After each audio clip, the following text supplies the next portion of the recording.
vamos tentar nesta manhã compreender pouco junto. Entonces vamos a intentar en esta mañana comprender un poco juntos qué significa vivir la palabra, para aprovechar la palabra para se santificar. y así santificarnos. Yo Yo pienso que es importante que comprendamos esto porque toda nuestra obra nació a partir de la palabra. No fue una idea, fue en realidad la palabra. Yo me recuerdo muy bien como joven, a pesar como vocación adulta, yo fui a un seminario para hacer el segundo grado de estudio, para después estudiar filosofía y teología. Y yo esperaba que fuera un lugar donde todo el mundo era santo. Estaba tan ansioso por entrar al seminario. Tenía miedo porque encontraba difícil el estudio. Pero después, cuando llegué allá, encontré tanta cosa humana y yo comencé a entrar en una crisis profunda. Y ella se manifestaba y yo comencé a criticar todo, desde la cocina, la comida, los profesores. Parecía que todo estaba mal. Y yo también tenía argumentos. Yo me recuerdo, por ejemplo, que en la hora de religión, el profesor era un padre, el rector, daba algunos temas, y al final yo levantaba la mano y contaba algunas experiencias negativas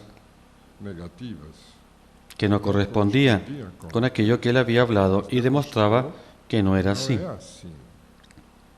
Y él intentaba responderme, pero siempre se creaba un mal ambiente. Y un día él me llamó y me dice: si una vez más usted abre la boca en mi clase, yo lo voy a enviar a su casa. Y aquí yo entré en una crisis profunda, porque yo no quería destruir su hora de clases, pero algo dentro de mí no estaba solucionado. Y yo encontraba que estaba haciendo bien. Para mi suerte, yo tenía en aquel seminario un sacerdote que se llamaba también Padre Hans, que había conocido el movimiento de los focolares. Era uno de los primeros. Allá en las Dolomitas se encontró con Chiara y él vivía la palabra. Y él vio que yo estaba pasando una crisis. Entonces él me llama un día y me dice: en las vacaciones yo necesito ir a Berlín. Tengo un encuentro. ¿Usted no podría ayudarme conduciendo el auto? Porque él no tenía documento, pero tenía auto. Y yo tenía documento, pero no tenía auto. Y me gustó la idea de manejar el auto. Entonces dije sí. Fueron 400 kilómetros hasta Berlín. Y él buscaba una conversación. Y yo poco a poco comencé a botar todo para afuera. Cuando yo paraba, él me preguntaba más. Yo le decía todo lo que sentía y él no decía nada. Cuando llegamos en Berlín, él me dejó en casa de una familia y él quedó en otra. Una familia normal. Pero en la noche, el padre de familia dice: nosotros tenemos la costumbre de encontrarnos. Si usted quiere participar, puede participar. Y yo le dije que sí. Y en este encuentro, todos decían cómo habían vivido la palabra. Experiencias muy concretas. Desde los niños, la mamá, el papá, todos hablaban. Yo no sé qué sucedió en aquella noche, pero entró una luz, una gracia, una felicidad en mi corazón que yo no sabía qué era. Tal vez fue el bautismo del Espíritu. Yo entendí de una manera espléndida qué significa la palabra. Y yo pregunté: ¿yo puedo vivir así? Ellos me dijeron sí. y juntos elegimos una palabra para vivir al otro día. Yo comencé enseguida y una alegría invadía mi corazón. Yo recuerdo todo lo que hice en aquel día, hasta ir en el ómnibus. Todo era una alegría, era diferente, era algo extraordinario. En la noche nos encontramos. Yo no esperé que ninguno hablara, sino que el primero fui yo. Mi corazón estaba tan lleno, necesitaba contar cómo yo había vivido, y ellos también. Y así fueron unos días extraordinarios. Cuando regresamos, yo le conté al Padre esas experiencias y quería saber por qué ellos vivían así. Porque yo nací en una familia católica, participé siempre de la vida de la iglesia, tenía clases de catequesis, primera comunión, confirmación, también en el seminario tenía clases de religión, todo. Pero yo nunca escuché hablar de vivir el Evangelio. Y además de vivir, contar el cómo hemos vivido. Esto para mí era muy novedoso. Y aquí el Padre me contó que había una señora, Chiara Lubich, que estaba viviendo de esta manera después de la guerra y comenzó a hablarme del movimiento. Cuando él paraba, yo comencé a preguntar. Quería saber de todo. Y él me contó cómo transformó su vida, contó muchas experiencias fuertes que me llegaron profundamente. Una, por ejemplo, era que él estaba con los jóvenes en la montaña de las Dolomitas para hacer un campamento. Él era sacerdote. Y un día, uno de los jóvenes se cayó en la montaña y falleció.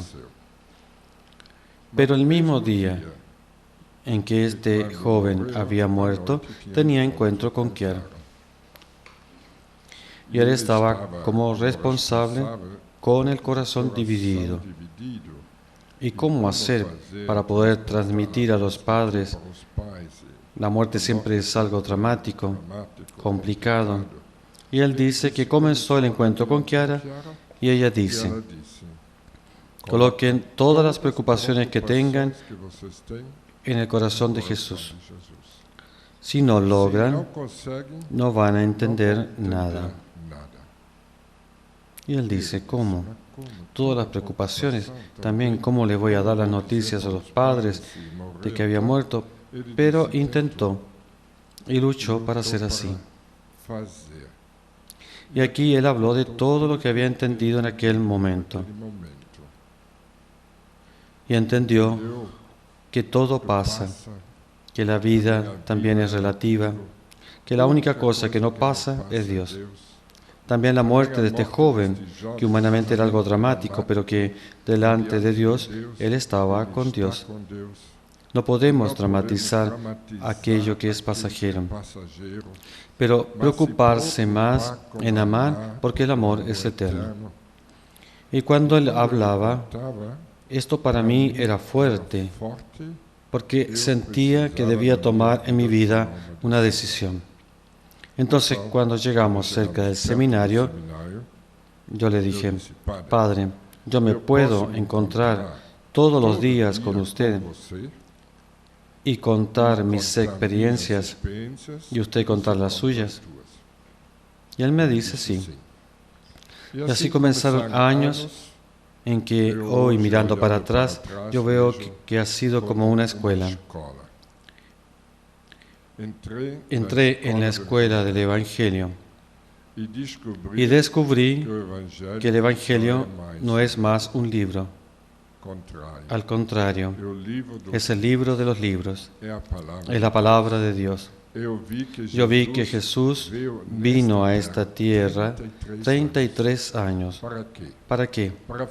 Para hablar 3 años y darnos su palabra, su vida, su manera de ser. Nos trajo a nosotros todo el paraíso. El paraíso. Entonces, no podemos colocar la Biblia al lado de otros libros o pensar que hay libros más bonitos que la Biblia. No existe algo que produzca más efecto en nuestra vida que la palabra de Dios vivida. Tenemos que tener esta claridad. En estos días con Nelson estamos meditando el consejo sobre la palabra que un sacerdote había dado el tema para el Santo Padre en un retiro.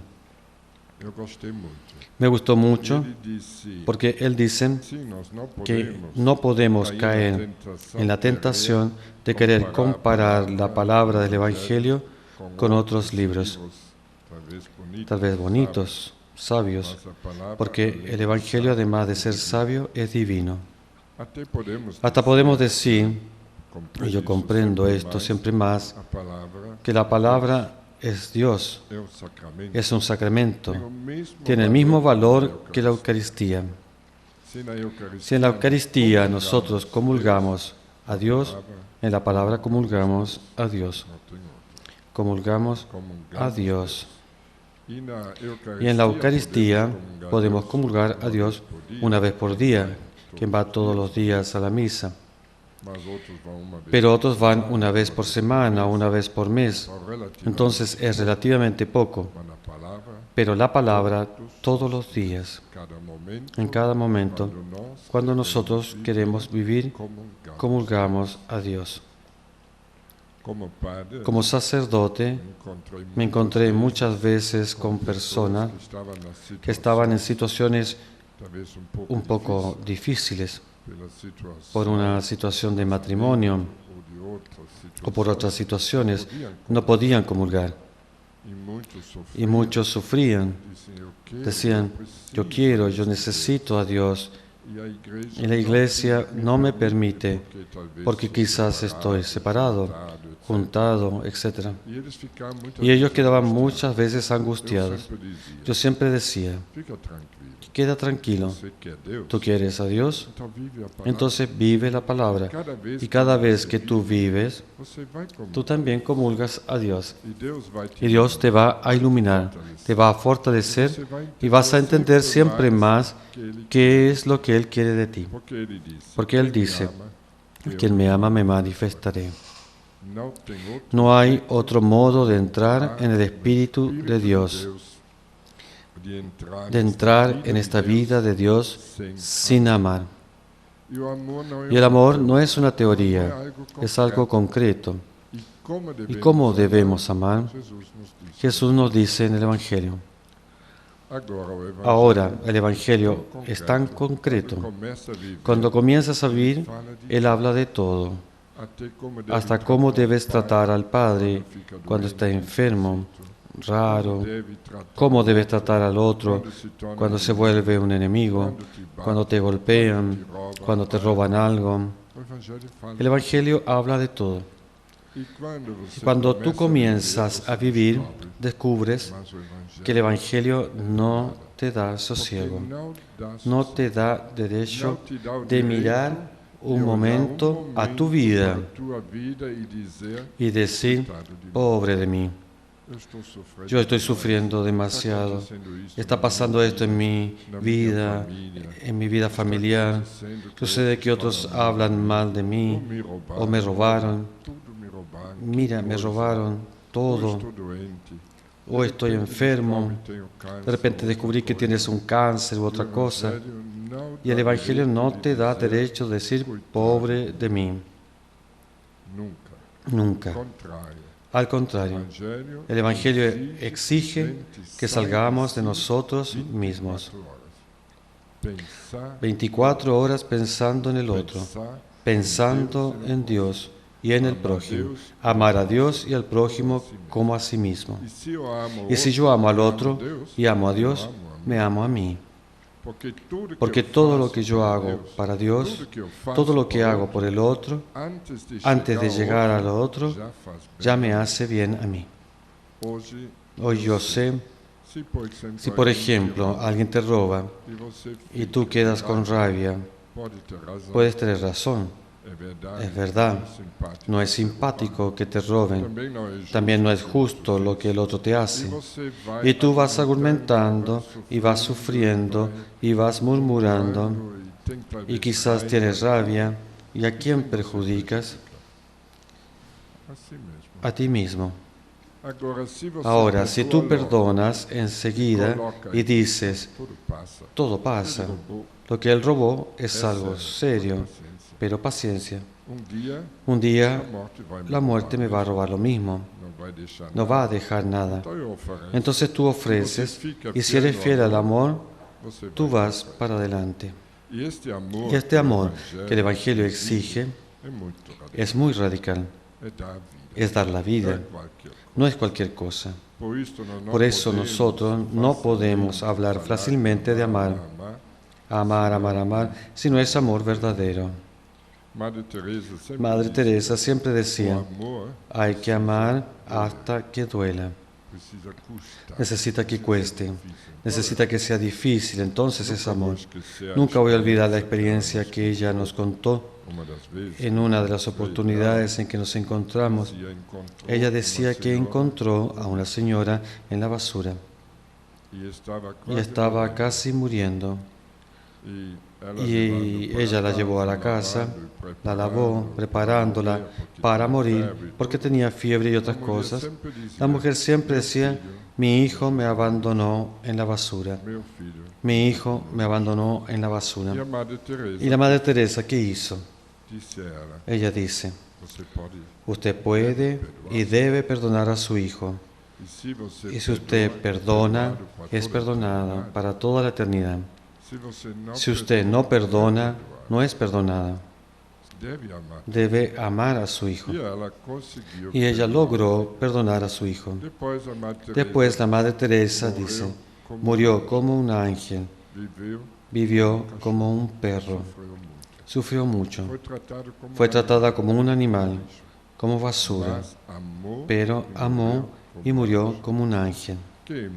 ¿Qué es importante? Morir como un ángel. Nosotros valoramos demasiado las cosas de esta tierra. También en las facendas queremos que todo sea perfecto, que todo funcione, que no haya ninguna equivocación. Y olvidamos que la única cosa que vale es el amor. ¿Y cuándo es que usted debe amar más? ¿Cuándo tiene dificultades o no? Cuando otro tal vez hace cosas que usted no esperaba y usted tiene que salir de sí y amar. Tal vez resolvió el problema y atrás, ver, conversar. Todo es una oportunidad para amar. Nosotros miramos un mundo delante de los problemas. Queremos que sea sin problemas y no vemos que el otro, aún teniendo problemas, para nosotros es una oportunidad para crecer en el amor. Como sacerdote, yo conocí a muchas familias que se entendían y era una maravilla, pero también conocí a otras que eran un desastre, difícil. Conocí a señoras y también hombres que sufrieron mucho, una vida entera. Sufrió o por alcoholismo o por tantas cosas, infidelidades, etcétera, etcétera. Pero conociendo más de cerca a las personas, yo veía que las almas habían crecido mucho. Yo encontré personas santas que se santifican al lado tal vez de un marido difícil, de una esposa difícil, pero fiel en el amor. Fiel, fiel, fiel. Se santificaron mucho. Y de repente decimos, ¡qué maravilla! También me recuerdo de un vecino nuestro aquí, que su esposa, después de dar a luz al último hijo, quedó postrada, enferma, no se levantó más de la cabeza. Y él cuidando de todos los hijos, trabajando en el campo y buscando ser fiel a ella. ¿Cuántas veces Él me buscó? Me contaba las dificultades. También no es fácil vivir solo como hombre y con una mujer enferma. Yo le decía a Él, vale la pena ser fiel. Recordábamos juntos la palabra, lo que Dios ha unido, que no lo separe el hombre. Y Él siempre luchó y lo logró. Un día recibí la noticia de que Él estaba en el hospital. Y yo fui a visitarlo y realmente estaba en la UTI. Como sacerdote yo podía entrar y conversamos largamente. Fue algo inolvidable, una alegría en el corazón de este hombre, impresionante. Y él me dice, Frei, yo sé que no voy a salir de esta habitación. Dios me va a llamar, pero estoy tan contento, yo le voy a decir a Él, por causa tuya, por causa de tu palabra, yo fui fiel a mi esposa, más de 30 años, y Él falleció aquel día. Después, cuando le comunicamos a la esposa que Él había fallecido, ella dice, murió, o sea que yo voy a tener que asumir a los hijos. Y se levantó y hasta hoy ella está andando por aquí y a veces la encuentro. Entonces, humanamente, podía decir, pobre, una desgracia, la esposa enferma, se casó y en realidad no tenía ni posibilidades de vivir este matrimonio. Las relaciones que tanto se valorizan hoy. Pero mirando con los ojos de Dios, Él aprovechó todo esto para santificarse. Nosotros queremos que las cosas vayan todo bien, todo fácil, sin dificultades, pero Dios mira diferente. Y el Evangelio me ayudó realmente a entender todo el sentido del dolor, del sufrimiento, el valor del dolor, el valor del sufrimiento. El Evangelio me ayudó a mirar más allá de esta vida. ¿Cuántas veces yo hablo de la otra vida? Y con alegría, porque yo sé que allá vamos a vivir la eternidad. Significa que nunca acaba. En cambio aquí todo es pasajero. Entonces el Evangelio me ayuda a no valorizar demasiado lo que no tiene valor. El dinero, por ejemplo. Para mucha gente el dinero se volvió un Dios. Consciente o inconscientemente se vuelve un Dios. Adoran el dinero. Hacen de todo para multiplicar el dinero. Sufren cuando pierden alguna cosa y juntan y olvidan a los hermanos que pasa hambre. Rezan el Padre Nuestro diciendo, Padre Nuestro, todos nosotros somos hijos, todos somos hermanos. Sabemos que otros mueren de hambre y continuamos cuidando los ahorros para aumentar, aumentar y aumentar. Entonces es un Dios. El Evangelio me enseñó que todo esto pasa. Si recuerdo aquel texto donde un rico contento con su cosecha dice, voy a aumentar más los graneros para poder recoger todo y voy a vivir tranquilo. ¿Cómo es que lo llama el Evangelio a él? Insensato. Es porque esta noche Dios te va a llamar. Todos nosotros pensamos que vivimos eternamente. Cuando alguien muere, parece que estamos contentos porque no fuimos nosotros. La muerte es la cosa más segura. ¿Qué queda en este momento? ¿Qué queda en realidad? Muy pouco, em realidade muito pouco. Agora, vocês hoje vão partindo, cada no seu lugar, nas fazendas e não sei onde no mundo, e que vão encontrar? Ahora, cada uno de ustedes están partiendo, cada uno a su lugar, a las facendas y no sé dónde, al mundo. ¿Y qué van a encontrar? Dificultades, situaciones en las que no se sabe qué hacer. Van a encontrar mil cosas. ¿Y qué van a hacer? No pueden siempre telefonear a Frei y preguntar cómo puedo hacer. Pero usted siempre puede preguntar al Evangelio. Siempre usted puede mirar el Evangelio y ver qué debe hacer, qué deben hacer. Yo en mi vida puedo decirles que tuve tantos momentos en los que yo no tenía a quién preguntar. No tenía. Pero el Evangelio nunca me dejó. Me recuerdo, y quizás ya muchos conocen, pero les cuento para que ustedes vean cómo es. Cuando llegué a la parroquia era bien joven y a las pocas semanas que estaba allí, el párroco estaba en Europa enfermo y yo tenía que asumir la parroquia. Pero yo no sabía si había dinero o no, porque de la cuenta el padre no me dijo nada. Yo tenía problema hasta de pagarles a los funcionarios, porque entró poco dinero en la iglesia. El diezmo casi no existía. Y yo, como padre joven, pensé en visitar a mis hermanos religiosos de la región que hacen parte del mismo regional. Entonces fui a Campos de Jordão. Llevé a otro hermano belga y a un parroquiano y nos fuimos. Al regresar en Aparecida, en la ruta, estaban reformando la otra pista.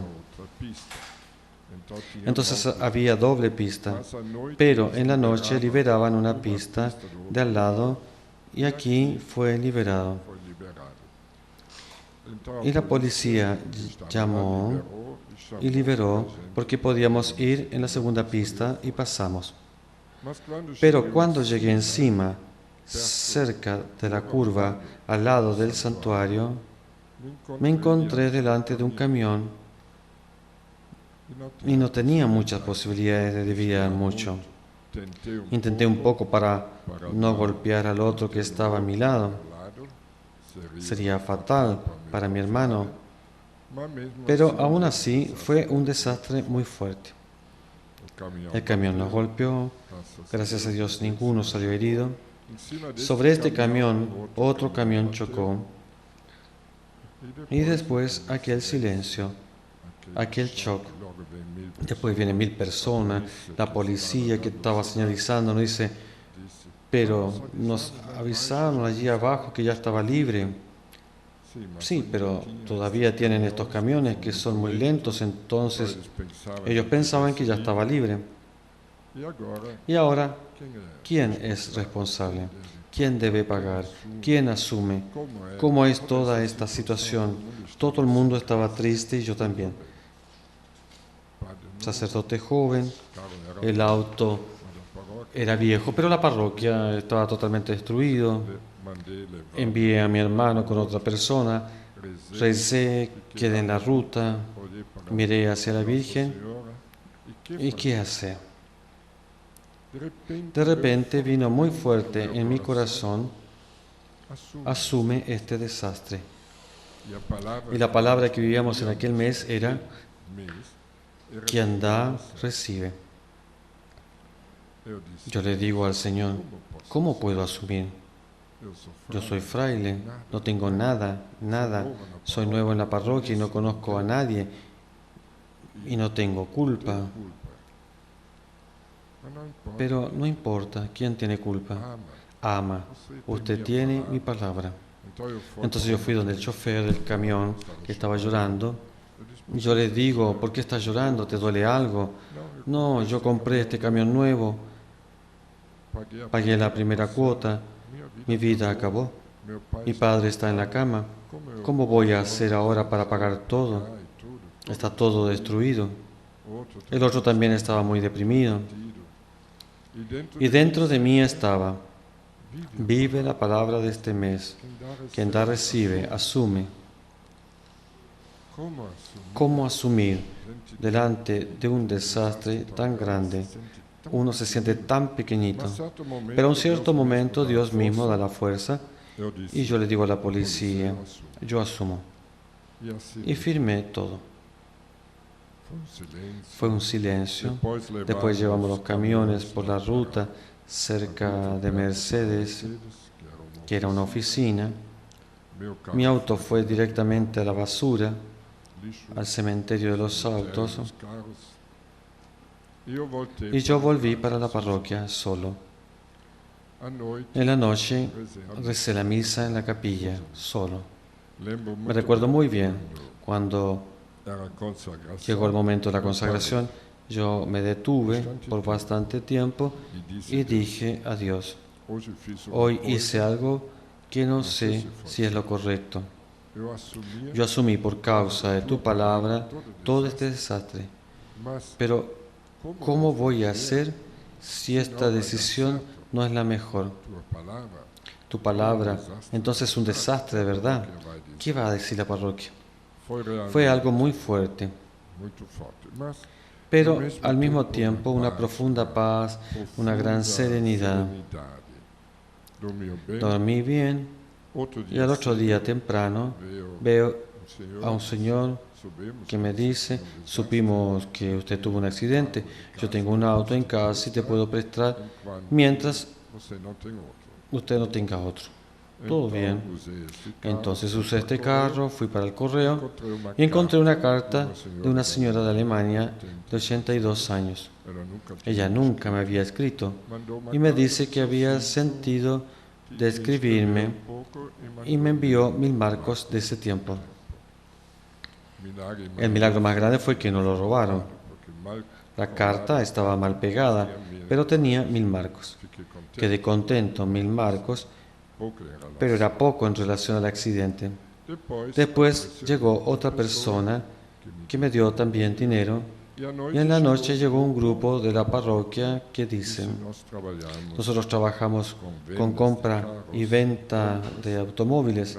¿No quiere que compremos otro auto para la parroquia? Yo digo: sí, yo tengo ya esos 1000 marcos y un poco más. Era más o menos la cuarta parte de un auto nuevo.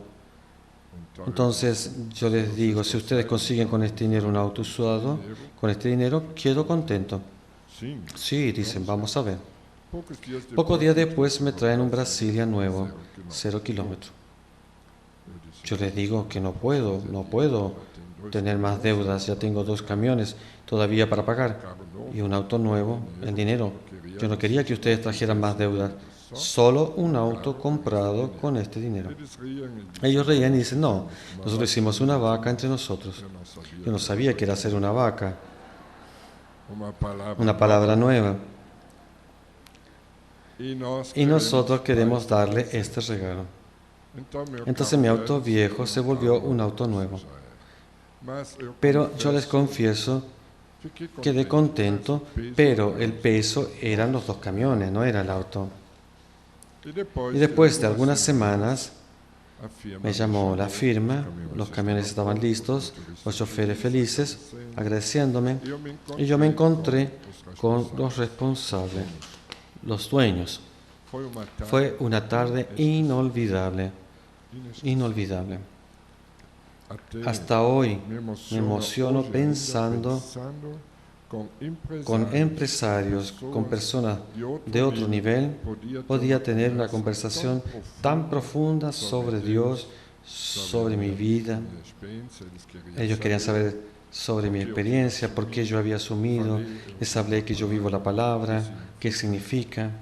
Fue extraordinario, fue muy bonito. Al final, yo les digo que ya tenía que irme, pues tenía la misa, 7 horas. Yo les digo: a mí me gustaría que ustedes tuvieran un poco de paciencia conmigo. Yo voy a intentar de pagar lo más rápido posible.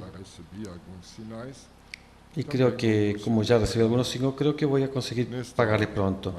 A este punto, el más viejo de este grupo, era una sociedad, se levantó y dice: aquí Frei no paga nada. Tu actitud nos impresionó.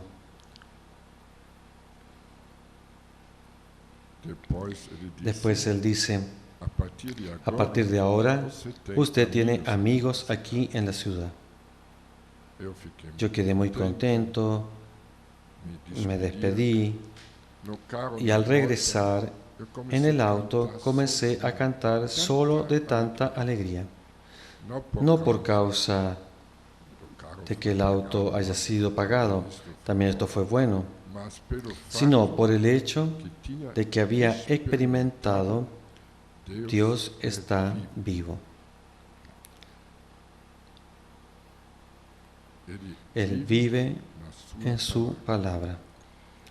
Después, cuando llegué a la parroquia, conté la experiencia y agradecí a todos que también rezaron, participaron. Fue algo en el que participaron todos, sufrieron juntos con este accidente. Y fue muy bonito porque a partir de allí la parroquia comenzó a donarse. El diezmo aumentó, comenzó a haber más participación. Fue una cosa muy bonita. Después, cuando necesitamos comprar un terreno que estaba al lado de la parroquia y que en ese tiempo costaba 700.000, y la parroquia había intentado varias veces de comprarlo, pero nunca había podido, yo lancé el desafío y les digo, vamos a comprar, es posible luchar para conseguir, es el único terreno que tenemos. Y apenas lanzamos la campaña, esta firma me envió una carta y un cheque, en aquel tiempo de 100.000. Podía comprar unos 4 o 5 autos, tenía un gran valor, y diciendo que querían participar de este acontecimiento. Más tarde, cuando comenzamos a vivir ya la experiencia con los drogados, ellos me llamaron y me dicen, estamos viendo el trabajo, nos gusta mucho, tenemos un terreno allá en Santa Eduviges, nos gustaría donarlo para esto. Hoy allí está el centro de recuperación. Fue el primer terreno que obtuvimos. Yo hoy tengo que decir, bendito accidente. Tengo que agradecer porque me colocó en una situación en la cual no sabía qué hacer. Y si no hubiese tenido la palabra, no sé qué disparate yo habría hecho. Tal vez habría luchado en la justicia por los derechos, habría peleado años y años y no habría resuelto nada. En la justicia todo es lento. Mas yo vi cómo la palabra me orientó en el camino correcto. Y así podía contar horas y horas las experiencias que yo hice con la palabra. También la Facenda nació por esto. No piensen en que nosotros habíamos tenido alguna Facenda si no fuese porque hemos vivido la palabra. Y hasta hoy, en todas las facendas que se abren, yo siempre pregunto, tengo una palabra que nos apoya, que nos da seguridad. Y siempre que encontramos, vamos. Si usted tiene una palabra que apoya lo que usted está queriendo hacer y la palabra dice lo mismo, puede hacerlo. No tengan miedo. La palabra es Dios, es Dios. Y viviendo la palabra, ¿qué sucede? Este Dios crece en usted. Él crece. Y mientras más usted viva, más Él crece. Y usted tenga el deseo de decir, como San Pablo, no soy yo quien vive, sino que es Cristo quien vive en mí. Y cuando Él crece en ti, toda tu manera de ver las cosas, de sentir, de mirar, tu hablar, todo se vuelve otro Jesús. Tú te vuelves otro Jesús. Y este es el camino que nosotros debemos hacer. Usted se acaba santificando para un día entrar en el cielo. Y viviendo así, tú vas a descubrir también con más claridad todas tus fallas. Te vas a recordar de tu historia, de tus defectos. Viviendo la palabra, una luz entra en tu alma y llegamos también a los defectos. Llegas a todo. Como en una habitación sucia, cuando está oscura no ves nada.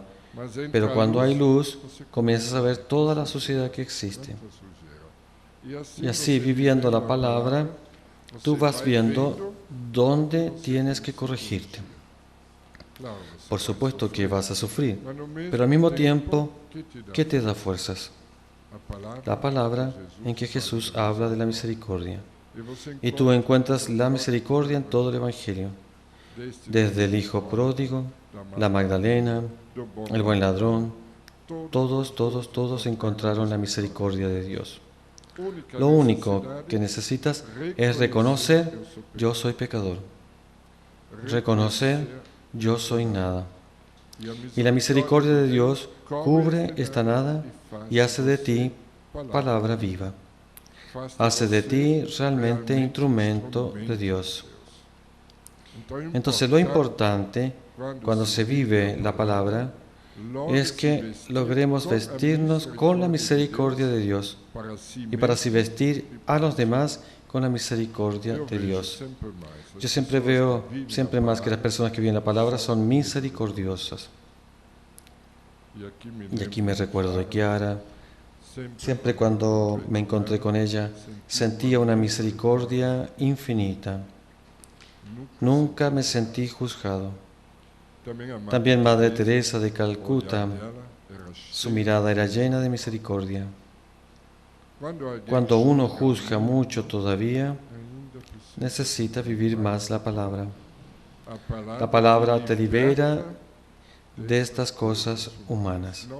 No puedo verlo de otra manera. Por eso gustaría recordarles a todos, cuando el Consejo se reunió el año pasado para planear el jubileo, el año jubilar, nosotros decíamos: vamos a colocar encima de todo este año la palabra. La palabra vivida con perfección santifica. Y lo que más necesitamos en este momento es santificarnos juntos. La obra está creciendo. Ayer tantos entraron en la familia y esto es una alegría, sin duda, pero también una preocupación, porque cada uno que entra con todos sus defectos, con todos sus dones, cualidades, pero con toda su humanidad. Y si nosotros no nos santificamos juntos, mañana uno u otro pueden hacer algo equivocado y se convierte en un escándalo nacional o internacional, porque nuestra obra ahora es internacional. Entonces nosotros queremos que este árbol grande que está naciendo en los planes de Dios y que queremos que no caiga y no provoque escándalo, debemos todos vivir la palabra, vivir con radicalidad y así santificarnos lo más rápido posible, santificarnos de verdad, amar de verdad para tener raíces. Y las raíces, cuando son profundas, pueden llegar tempestades, puede llegar viento fuerte y el árbol no cae. Pero cuando no tiene raíces, cualquiera lo puede derrumbar. Viviendo la palabra, yo también conocí más que nunca el otro lado, la fuerza del mal, que quiere destruir, que quiere derrumbar. Y hoy ya casi no hablamos del diablo, habla de esta fuerza del mal, pero es muy sutil. Se esconden tantas cosas detrás de nuestro orgullo, detrás de nuestra vanidad, detrás de querer ser más que otro. Está el mal que quiere dividir, destruir. ¿Cómo es difícil vivir la unidad? ¿Cuántas veces me encuentro en la facenda delante de personas que son buenas? Todos tienen buenas intenciones. Hasta me gustaría decir casi santos, pero no logran vivir juntos. No logran crear esa unidad verdadera que es fruto de la muerte del yo de cada uno. Para construir la unidad no es que se necesita que dos personas tengan que ser perfectas, no se necesita que dos personas sean iguales, sino dos personas que vivan la palabra. Y la palabra significa morir el uno por el otro. Se necesita morir. Donde no existe nuestra muerte, la mortificación constante, continua, no hay unidad. La unidad no es estar juntos, hacer cosas juntos, alegrarse juntos, hacer un asado juntos. No, la unidad es morir el uno por el otro. Así como con el pan que nosotros recibimos en la Eucaristía, el cuerpo de Jesús es fruto de muchos granos de trigo que fueron molidos y formaron un único pan. Solo vamos a estar unidos si cada uno se deja morir por la fuerza de Dios. Muere al hombre viejo, muriendo, recomenzando, perdonándose, luchando para después poder ser pan vivo. Podemos ser palabra viva para los otros. Y el mundo que mira a nuestra obra, que llega aquí ahora en multitud, en peregrinación, el mundo que ve nuestros programas,